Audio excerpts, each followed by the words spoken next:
Hi guys, so we all want to hit the ball well, we all want to drive it really far, and we have to do that by creating a lot of club head speed. There's no way around it. If we don't have the club head speed, we're not going to get the distance, we're not going to get the compression, and it's going to be very difficult to reach those longer holes and take advantage of the shorter holes. So hitting it farther is always a good thing. Let's talk about the power L. So what is our right arm doing to create some speed and to let that speed go as we're coming through contact? And the reason I call it the power L is because your right arm makes kind of an L shape in the downswing. So as we make our downswing here, I'm going to pause as I'm about halfway down. You'll see my right arm is bent. It's making that L type shape. And then as I release on through to my straight line release, now my right arm is completely straightened out. So if we look at it from this way, again, as I'm starting down, we're getting our maximum lag position. We talk about this on the top speed golf system. About halfway down, when your left arm's parallel with the ground, that's when you're going to be getting the most amount of lag in your swing. And you'll see from here, my right arm is bent, my elbow is close to my side.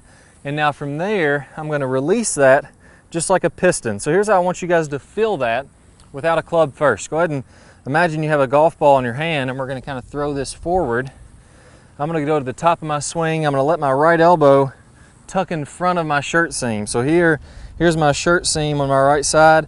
I'm going to let my right elbow kind of tuck in front of that. My elbow is bent, and then I'm going to let that fire as my body opens up. So my hips are going to continue to rotate out of the way, my shoulders are going to open, and then that is going to release down my target line. So now it's going to release. So that's firing kind of like a piston, and that's going to determine how much speed you're getting in your golf swing. So go ahead and do about 100 reps just in your living room. Stand up right now if you're in your living room. Bend your right arm, get that nice laid back position. My palm is going to be more up toward the sky. So it's not going to be down like this. That's that elbow out. I'm letting that elbow come in, and then my right wrist is angled back. That's what's called extension. That would also be lag in the swing. And then from there, let that release until you would be at your straight line release point. So for those of you who aren't familiar with the top speed golf system that we go over on the website, about 45 degrees in front, that's where everything's going to be releasing with my club. And now you can see my right arm is dead straight. I'm letting that angle go and letting that fire kind of like a piston. Again, my hips and my shoulders and my body, everything is rotating open as I do this. Now let's grab a club with just the right arm, and I'm going to get that same sensation. So as I come down, I've got this right arm bent, my right wrist is angled back, I got a good amount of lag, and then I'm going to go ahead and let that release. I can make some little easy swings, letting that happen and getting some speed with my right hand as I'm doing that. So again, do another 30, 40 reps feeling that with just the club. We're not trying to go that hard when we're doing this. We're just trying to get that right motion and feeling as though we're letting go of that club. We're throwing that club past the golf ball, and the golf ball is just going to get in the way. So it's easy to say, okay, that's going to give you speed, and all good players do this. You know, you can look at Hogan, Tiger Woods, Adam Scott, anybody you want to look at, and they're all doing that with their right arm. But how much difference does that really make? So I've got my flight scope out here, and what we're going to do is go ahead and hit a couple shots. I'm going to do a couple the correct way, and then I'm going to do a couple the incorrect way, getting that right arm to extend. So a lot of times what I see players struggling with as they get to the top, that right arm starts to fire out, and then they're standing back, kind of flipping at the ball, and that right arm is straightening too early. It's straightening back here as we're hitting the ball, rather than straightening in front as we're releasing the club in front of the ball.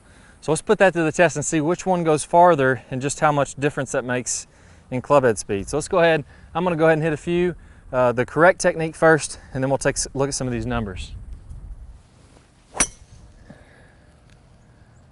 All right, so I've hit about 10 or 15 shots. I've really tried to cast it as much as I can here, really get that arm going out.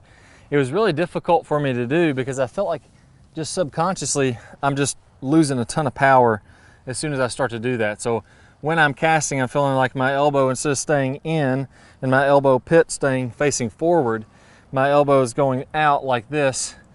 The feeling much more like that. I see a lot of players do it even much more than I was doing there. Now the elbow pit goes forward, and then I'm releasing that very, very early, and I just lose a ton of power with it. So my club head speed on my first one, 115.8. The total distance was 299. That's right into the wind. So I hit that one pretty well. And then on my second one, club head speed went down to 102 and 243. So I lost, what, 56 yards of distance just by getting that elbow to go out. I mean, I felt like I was hitting it so hard and I was swinging so hard, but there's just no speed there to get. So one last thing here for you guys to work on that's really going to help with the idea of how this is happening. So imagine we're throwing a baseball And when we throw overhand, what we're really doing is tilting our shoulders so that they're in line with our shoulders. So there is no such thing as an overhead throw in baseball. Everything is just kind of in line with our shoulders roughly. So when we do a normal overhead pass, we're tilting our shoulders and throwing. Our release point is like this.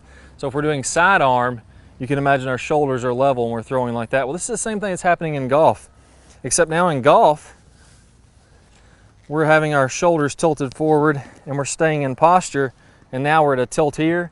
Here's coming down to contact, and then as we come through contact, we're tilting this way. So we're keeping our shoulders in a tilted angle that way. We can imagine here, we're gonna take this golf ball, and I'm gonna do that same thing. As I throw the golf ball, my shoulders are tilted, and I'm letting that thing launch. So imagine again, like our straight line release, like we teach in the top speed golf system, and I'm letting that thing really throw that way. My shoulders are staying in line, and I'm letting that launch. That's the sensation that you're getting. You're letting that right arm fold, and then it's releasing on forward down the target line as we're letting it go. So work on those drills, get rid of that cast, and I'm telling you, you're gonna pick up some big time speed. No matter how hard I felt like I swung, I didn't get one anywhere near what I could do with my normal distance. So really work hard on this. Good luck to you guys. Take these tips to the range and you'll be hitting better in no time. All right guys, I hope y'all really enjoyed this video. If you did, I got an even better bonus for you. If we want to get distance in the golf swing, we've got to get a lot of lag, and then we've got to let that lag go. Well, I've got my #1 lag video. I'm going to play a preview of that here in a second. If you're on a desktop device, go ahead and click the link that pops up on your screen. If you're on a phone or a tablet, click the iCard that's somewhere on your screen right now. That's going to take you to where you can get instant access to that full video. Plus, you're going to get 5 videos from our Top Speed Golf system. Never going to cost you a dime. If you have any questions, put them in the comments below. Click that thumbs up button. That really helps us out. And also remember to subscribe. That way you'll see our newest videos. See you guys in the lag video. Hi guys, and welcome back. I'm Clay Ballard, and in today's video we're going to talk about one of the absolute worst drills for creating lag. It's a very common drill that I see. And in this drill, what we're going to do is we're going to set the wrist very early to create an angle of lag, and then we're going to try to hold this throughout the swing. It's one of the worst things that you can do to build lag. I'm going to talk about the science behind why this is the case, and I'm also going to give you a great drill to help you improve your lag, all in this video. Let's go ahead and get started. If I do it this way versus holding that position, exact same thing happens when we're building the lag in the golf swing. So what we want to do is throughout the swing, I want to have a very low and wide takeaway. So I'm not going to set my wrist early at all.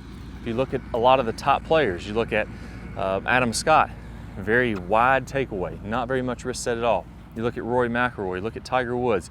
All these players are using a wide takeaway and not getting very much wrist set, so that later in the swing, as we start down, we can increase this wrist set, and we're really only going to max out this angle of lag for a split second in the downswing. Okay, so a 3-step drill here. Now, as we get started with this, I want to remind you that the fulcrum in this golf club for getting a massive amount of lag is right at the end of the golf club. This is where I want my hinge point to be.